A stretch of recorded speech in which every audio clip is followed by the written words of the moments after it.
Kalbant apie mūsų treniruočių ir zumbos naudą vaikams, yra beprotiškai svarbu kalbėti apie apskritai judesio svarbą vaikams ir jų gyvenimui. Judesys vaikams yra viena svarbiausių kasdienio gyvenimo dalių. Jis būtinas ne tik fiziniai sveikatai, bet ir emociniam, socialiniam bei pažintiniam vystymuisi. Todėl norėčiau išvardinti pagrindinės judesio svarbas ir naudas vaikams. Tai pirmoji, žinoma, būtų fizinė sveikata. Tai beprotiškai svarbu yra tai, kad stiprinami raumenys ir kaulai, atliekant įvairius pratimus, judesius tiek šokio, tiek žaidimų metu. Taip pat gerinama širdies ir kraujotakos sistema, nes reguliarus judėjimas gerina širdies veiklą, kvėpavimą ir ištvermę. Taip pat gerinama koordinacija ir pusiausvyra.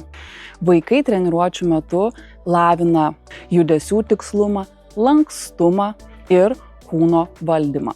Ir bene vienas svarbiausių mano akimis yra nutukimo prevencija.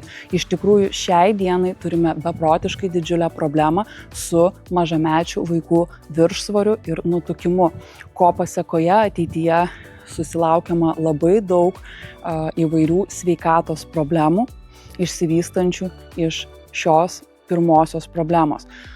Todėl judesys padeda prevenciškai išvengti nutukimo ar viršsvorio ir tai reikia daryti nuo pačių mažiausių vaikų.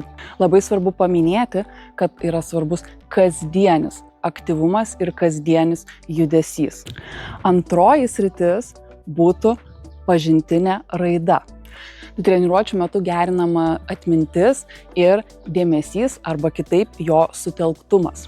Taip yra todėl, kad judesys skatina kraujotaką smegenyse ir to pasekoje vaikai geriau susikaupia. Yra faktais įrodyta, kad vaikams kur kas geriau sekasi tokiose pamokose kaip matematika, fizika ir kitos, kai jos yra po kūno kultūros pamokos arba kokios nors aktyvios, judrios veiklos. Taip pat labai svarbus momentas yra greitesnis mokymasis.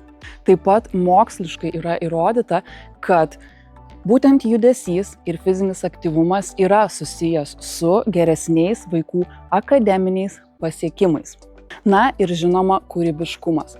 Treniruočių metu daug aktyviai improvizuojame, žaidžiame įvairius žaidimus arba paliekame choreografijose įvairius intarpus vaikų interpretacijoms, vaizduotės skatinimui ir gerinimui. Trečioji sritis būtų emocinė gerovė. Treniruotės ir judesys yra vienas geriausių streso mažintojų. Taip yra todėl, kad judesys padeda išlieti susikaupusią įtampą ir nerimą. Taip pat, kas be ko, geresnė nuotaika. Nuolatos akcentuojama, kad treniruočių metu mums yra svarbiausia, kad vaikai patirtų džiugias, teigiamas emocijas. Tai būtent tai ir skatiname savo treniruotėse ir būtent tai neretai netgi savaime skatina ir propaguoja pats judesys. Kadangi sportuojant išsiskiria būtent laimės hormonai, tai yra endorfinai. Na ir kas be ko, labai stiprinamas pasitikėjimas savimi. Treniruočių metu vaikai keliauja šokti prieš visą grupę, rodo savo judesius, kuria patys. Tokiu būdu jie labiau pasitikė savimi. Jie mato, kad jie gali savarankiškai. Treniruočių metu nesiekiame vaikų išmokyti būtent tikslių choreografijų ar judesių, tačiau eigoje per patyrimą ir per bandymą jie išmoksta. O įvaldžius naujus judesius ar sportinius įgūdžius vaikai jaučiasi kur kas labiau savimi pasitikintys. Na ir paskutinioji sritis tai socialiniai įgūdžiai.